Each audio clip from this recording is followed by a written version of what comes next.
আমাদের সংস্কৃতি, আমাদের সংস্কার সর্বদা থাকবে আমাদের সাথে।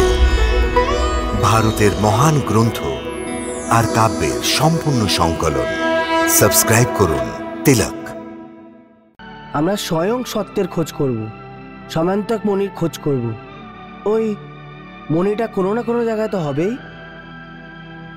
আপনার বিচার উত্তম দ্বারিকাধীশ। এখন আপনি স্বয়ং আপনার ওপরে লাগানো অভিযোগ মুছে দিতে পারবেন।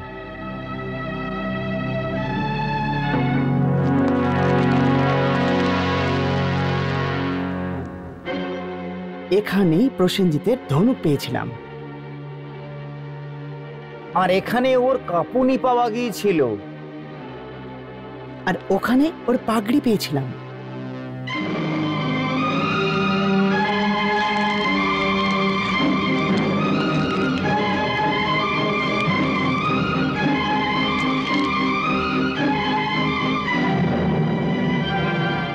দেখুন অক্রূর মহাশয়,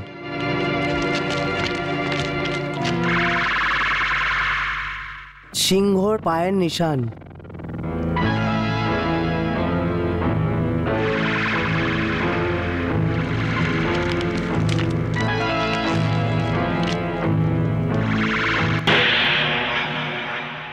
দেখুন অক্রূর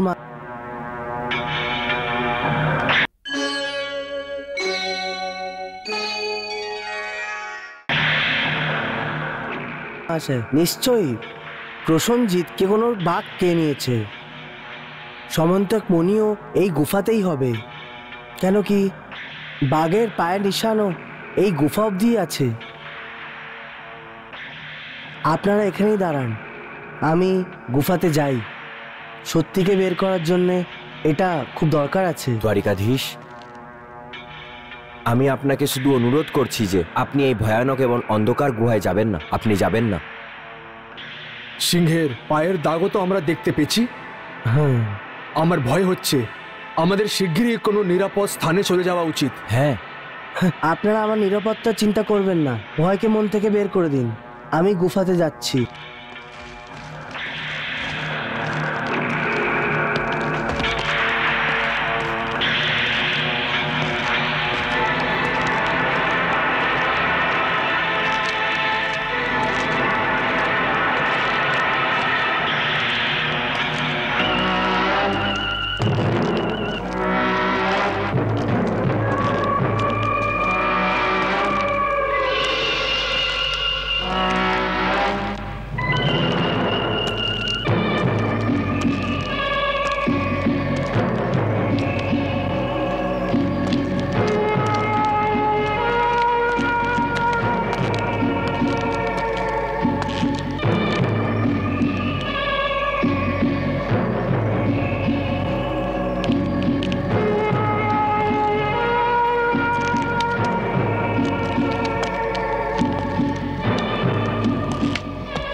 পিতাশ্রী, পিতাশ্রী, পিতাশ্রী, পিতাশ্রী, পিতাশ্রী।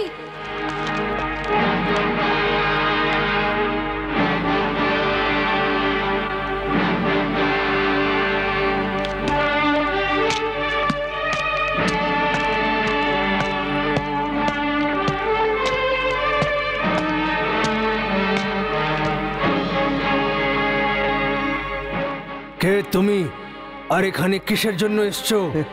আমি দেবকী পুত্র কৃষ্ণ, আর আমি এই মণির খোঁজে এসেছি। কে কৃষ্ণ? তোমার জন্য ভালো এটাই যে তুমি এখনই এই মুহূর্তেই এখান থেকে ফিরে চলে যাও এখান থেকে। এই মণি তোমার নয়।